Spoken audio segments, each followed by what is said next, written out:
significant development that has sparked both intrigue and debate, the central government of India has taken a bold step by excluding Chief Justice of India from the selection committee responsible for the appointing the chief and other election commissioners of the country.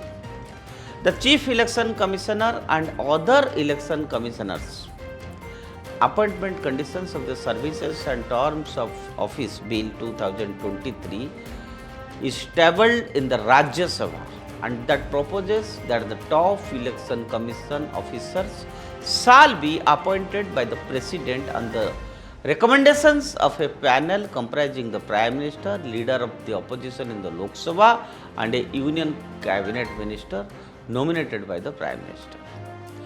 This move, which is aimed at redefining the dynamics of electoral process, has ignited discussions about the separation of powers, the independence of institutions, and the implications for India's democratic fabric. Traditionally, the Chief Justice of India was part of the selection committee for the appointment of the Chief Election Commissioner and election commissioners. This inclusion bill is seen as an attempt to ensure impartiality, transparency, and independence in the electoral process.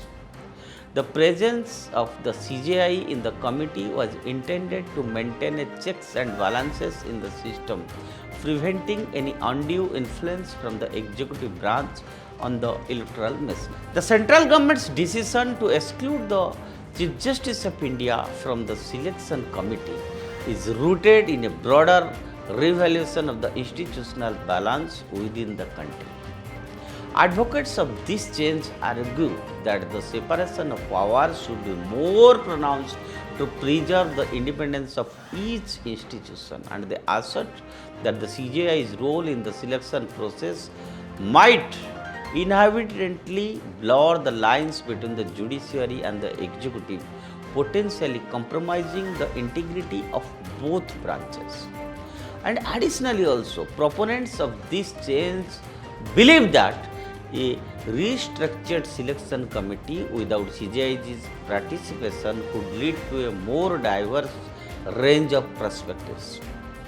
This, they argue, would prevent the concentration of authority and encourage a holistic approach to selecting individuals who would oversee India's democratic process. And finally, the central government's decision has generated spirited discussions across the nation, and it reflects a broader request for redefining the dynamics of power, independence, and democratic values. Friends, as India continues its journey as the world's largest democracy, striking the right balance between the independence of institutions and the checks and balances that ensure their accountability will be pivotal in safeguarding the nation's democratic fabric, and the ongoing discourse underscores the importance of evolving with the times while upholding the core principles that define nation's democratic spirit. And having said so, the opposition, particularly the Congress, is beating the chest against the exclusion of Chief Justice of India from the selection committee responsible for appointing the chief and other election commissioners of the country. They conveniently forget that once late Prime Minister Srimati Indira Gandhi said that Supreme Court Judge Saha knows nothing. That was quote unquote. And it is the same Judge Saha who headed the Saha Commission that found Indira Gandhi guilty of clamping an emergency on the country simply to stay in power after her conviction for corrupt electoral practices by the Allahabad court. How does Mr. Shah know what is happening in the political world? What are the forces at work which want to destroy a developing economy? Is a judge competent to decide that? Then why have democracy? Why have elections? Why have political people in power? How does Mr. Shah know what is happening in the political world? What are the forces at work which want to destroy a developing economy? Is a judge competent to decide that? Prime Minister Narendra Modi has said in such comment against CJI, he is simply following the democratic process. The context of Indira Gandhi's statement, I quote it, a judge knows nothing, unquote, can be traced back to the time political upheaval and tension in India. The quote is often interpreted as a critique of judicial interference in political matters during her time in office.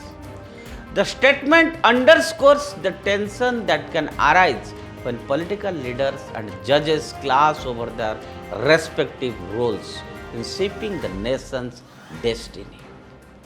Friends, the cornerstone of a healthy democracy is an independent judiciary, and everybody accepts that and believes so in a healthy process of democracy.